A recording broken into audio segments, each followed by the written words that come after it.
लालची किसान की कहानी।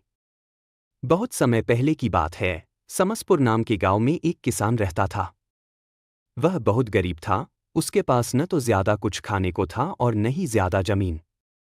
केवल उसके पास 2 बैल थे और 1 बीघा जमीन थी, जिनके सहारे वह खेती करता था और अपना पालन पोषण करता था। धीरे धीरे समय बीत गया और कुछ समय बाद उसकी फसल बहुत अच्छी तैयार हुई। लेकिन कहते हैं न कि जो होना है वह होकर रहता है। तभी बहुत तेज आंधी और बारिश होने लगी और एक झटके में उसकी सारी फसल बर्बाद हो गई। किसान बहुत फूट फूट कर रोया और अपने आप को संभाल नहीं पाया। उसने सोचा कि अब उसके पास कुछ नहीं बचा है और उसने घर जाकर आत्महत्या कर ली। लेकिन दोस्तों, क्या किसान को ऐसा करना चाहिए था? क्या उसके पास कोई और विकल्प नहीं था? क्या उसने अपने भविष्य के लिए कुछ सोचा था? कमेंट करके बताएं कि आपको यह कहानी कैसी लगी और क्या किसान को ऐसा करना चाहिए था। किसान की आत्महत्या के बाद उसके परिवार को बहुत बड़ा झटका लगा। उसकी पत्नी और बच्चे बहुत दुखी हो गए। लेकिन कहते हैं न कि समय सबसे बड़ा मरहम है।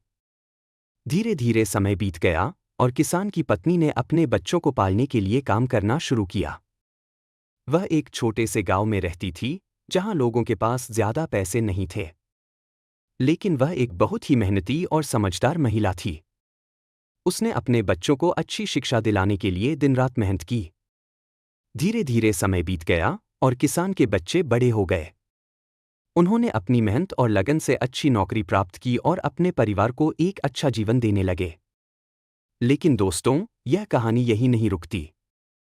एक दिन, जब किसान के बच्चे बड़े हो गए और अपने परिवार को अच्छी स्थिति में देखकर खुश हो रहे थे, तभी उन्हें अपने पिता की कहानी याद आई।